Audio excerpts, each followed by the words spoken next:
ભરૂચ જિલ્લાની જંબુસર નગરપાલિકાના ward number 1ની Sagarputra સોસાયટીમાં વકરી ગટરના પાણીની સમસ્યા. સાગરનગર સોસાયટીના રહીશો અગાઉ 16 ફેબ્રુઆરીએ આવી રહેલ વોર્ડ નંબર 1ની પેટા ચૂંટણીમાં મત આપવાનો બહિષ્કાર કરવાની આપી ચીમકી.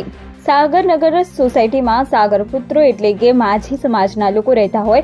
હાલ લગ્ન સરાની સિઝન હોય, લોકો નવરાત્રિ ગટરના પાણી રસ્તા પર આવતા હોય, ગંદકી રોગચાળાની સમસ્યાનો સામનો કરી રહ્યા છે. મીડિયાને શરણે આવતા રહીશોએ જણાવ્યું કે ગટરના પાણીથી લોકોને ચામડીના રોગોની સમસ્યા પણ ઉદ્ભવી છે. સાગરપુત્ર સોસાયટીના રહીશોનો જંબુસર નગરપાલિકા પર આક્ષેપ છે કે 7-8 વાર અરજીઓ આપવા છતાં પાલિકાના જાડી ચામડીના કર્મચારીઓને કોઈ અસર થતી નથી. નગરપાલિકાના 800 કર્મચારીઓ આવે છે, આમ તેમ સળિયા મારી રોજ ઊભો કરી જતા રહે છે. બીજું કે સુરતથી આવેલ પ્રેશર મશીન માટે પણ વારંવાર રજૂઆત કરે છતાં આવેલ નથી. સુરતથી આવેલ પ્રેશર મશીનવાળા પણ પૈસા માંગતા હોય, પૈસા આવેલ છતાં ગટરમાં પ્રેશર મારવા આવેલ નથી. અહીંયા ખાસ ઉલ્લેખનીય બાબત એ છે કે વોર્ડ નંબર 1ની પેનલમાં ચૂંટાયેલા નગરપાલિકાના સદસ્ય અને નગરપાલિકા ઉપપ્રમુખ સુરેશભાઈ માછીના વિસ્તારમાં જ આ સમસ્યા છે. તો જંબુસર નગરપાલિકા અને બીજા વોર્ડના વિકાસની વાત શું કરવી? નગરપાલિકા ઉપપ્રમુખ પોતાના વોર્ડની જ સમસ્યા હલ ના કરી શકતા હોય તો ઉપપ્રમુખ તરીકે જંબુસર નગરપાલિકાના સમસ્યાનો હલ કેવી રીતે કરી શકે એ તો હવે જોવું જ રહ્યું. એવું જંબુસર નગરની જાહેર જનતા અને રહીશોમાં ચર્ચાઈ રહ્યું છે. બીજું કે વોર્ડ 1ની પેટા ચૂંટણી આવી રહેલ હોય અને વિરોધ પક્ષ કોંગ્રેસ અને ભારતીય જનતા પાર્ટી જીતના ઢોલ વગાડી દાવા કરી રહી હોય ત્યારે હવે જોવું જ રહ્યું કે રાજકીય પાર્ટીઓના જીતના દાવા સાચા પડે છે કે પછી સાગરપુત્ર સોસાયટીની ગટરની કાયમી સમસ્યા હલ થાય છે. Reporter Ramesh Parmar, BNS Gujarati, Jambusar. છે અમને સાગર સોસાયટીની અંદર બધા જેટલી અરજી કરે પ્રમાણે આવે છે. સપડા પર 2-5 મિનિટ સળિયા લઈને આવે, 2-5 મિનિટ સળિયા મારી અને જતા રહે. ઘરના આંગણામાં પાણી ગટેરનું આવી જાય, છોકરા બીમાર થાય, છોકરા ઘરમાં ગંદકી કરે. પછી કોઈ અધિકારીઓ આવતા નહીં જોવા આવે. ગોચવેરો હોય તો ગોચવેરામાં છોકરાઓ બીમાર થાય, અમે જઈએ તો આવે હળિયા લઈને 2-3 સળિયા નાખી ને જતા રહે. હવે મારા પગમાં બધાને સરો લાગે, ગોચવેરો ઘરમાં આવે, ગંદકી આવે, છોકરાઓ બીમાર થાય, ઘરના મોટા વડીલ બી બીમાર થાય, દવાખાને મચ્છર પાઇકા ઘરમાં કેટલા. પછી શું કરવું પડે? આ બધા અધિકારીઓ અમારું કોઈ સાંભળવા રાજી નહીં. જ્યારે મતદાન હોય ત્યારે અમારા બાજુ જોજો, અમારા બાજુ જોજો, અમે એમના બાજુ જોઈએ તો અમારી બાજુ બી એ લોકોને જોવું જોઈએ. કેવી રીતે અમે પછી એમની બાજુ જોઈએ?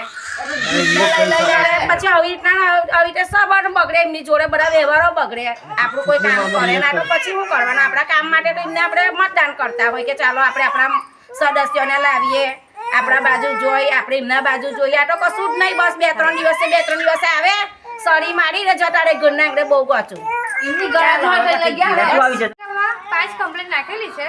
ગટર લાઈન બહુ ઉભરાયેલી છે. મેરેજ નજીક હતું તો મેં કંકોટી લાઈન ત્યાં ગયેલી તો મને એવું કીધું કે થઈ જશે, પણ હજુ સુધી કોઈ આવ્યું છે નહીં. અને સળિયા મારે છે પણ પાણી જતું છે નહીં. હમણાંથી તમને હું વિડીયો બતાવું તો હાલમાં ત્યાં જેવું ને એવું પાણી નીકળે છે.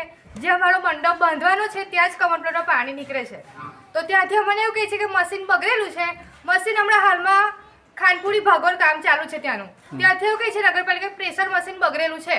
અમને એવો જવાબ મળે છે ત્યાંથી. તમે કેટલા દિવસથી અરજી આપી? મેં 7 દિવસથી અરજી આપેલી છે. એક વખત આવી ગયા, અમારી પાસેથી પૈસા પણ લીધેલા કે તમને જે ખર્ચો અમારો ચા પાણીનો હોય તે અમને આપો. તો મમ્મીએ 200 રૂપિયા પણ આપ્યા એમના હાથમાં. હજુ સુધી ગટરનું કંઈ ઉકેલ આવેલો નથી. લગ્ન મારે નજીક છે, 11 દિવસ બાકી છે મારા લગ્નના. હું કંકોટી લાઈન ત્યાં ગઈ હતી તો મને આવો જવાબ મળ્યો કે થઈ જશે, પણ ક્યારે થઈ જશે? 5 કમ્પ્લેન મેં ટોટલ નાખેલી છે અત્યાર સુધીમાં. ચૂંટણી આવશે તો અમે કોઈને ચૂંટણી આપશે તો કોઈને ઊભા નહીં રહેવા દે સોસાયટીમાં, એટલું યાદ રાખજો એમને કે. કુમાર રમેશભાઈ છે, હું રહું છું સાગર સોસાયટીમાં. કેટલા વખતથી અવારનવાર ગટરો અહીંયા ઉભરાય છે અને અમે લેખિત અને મૌખિક અવારનવાર અરજી આપતા જ રહીએ છીએ.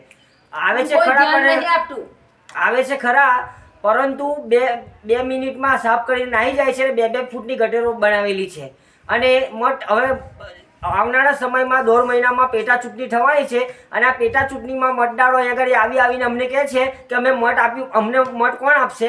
તો અમે કેવી રીતે એમને મત આપે? અમારી કન્ડિશન જુઓ અહીંયા કેવી રીતે અમે રહીએ છીએ. અહીંયા અમારે ઘણી બધી તકલીફ થાય છે, છોકરાઓ બીમાર થાય છે અને 2-3 લોકો છે એના પગ ખોવાઈ ગયા છે આ ગટરના પાણીથી. હવે રહેવાનું મુશ્કેલ થઈ ગયું છે અમને અને આ પેટા ચૂંટણીમાં અમે એમનો ખુલ્લો બહિષ્કાર કરીશું. અમે કોઈને મત આપીએ પણ નહીં અને કોઈ રાજકારણ પોલિટિક્સ લોકોને અહીંયા આગળ અમે ઊભા પણ રાખીએ નહીં, કારણ કે અમને ઘણી બધી છેલ્લા 3-4 વર્ષથી તકલીફ પડે છે. સોસાયટી વાળા પહોંચો કે હરિયાળ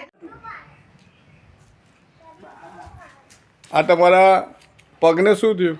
આ પાણીથી એલર્જી થઈ, શેના પાણીથી? ગટર લાઈનના. તમારું નામ? શાંતાબેન રમેશભાઈ. હા, ક્યાં રહો છો? આ જ વાળી સાગર સોસાયટીમાં. આજુ બધી ગંદકી હોવા છતાં કોઈ અમારી વાત સાંભળતું ધ્યાન નહીં નથી. આપતું. એટલા માટે અમે હવે કોઈ પણ ચૂંટણી વાળા આવે અને કંઈ કહે તો અમે એનો વિરોધ કરવાના છે. નિડર, નિષ્પક્ષ તેમજ પ્રજાપ્રિય ન્યૂઝ નેટવર્ક એટલે કે બીએન ન્યૂઝ ગુજરાતી.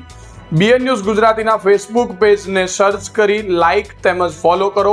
સાથે જ ઇન્સ્ટાગ્રામ પેજને પણ ફોલો કરો તેમજ યુટ્યુબ ચેનલને પણ સબસ્ક્રાઇબ કરો. બીએન ન્યૂઝ ગુજરાતી સર્ચ કરતાની સાથે જ તમામ સોશિયલ મીડિયા પ્લેટફોર્મ ઉપર બીએન ન્યૂઝ ગુજરાતીના ઓફિશિયલ પેજ આપને મળી જશે. તેમજ સમગ્ર ગુજરાતના સમાચારો સાથે બીએન ન્યૂઝ ગુજરાતીની સાથે રહી અપડેટ રહો.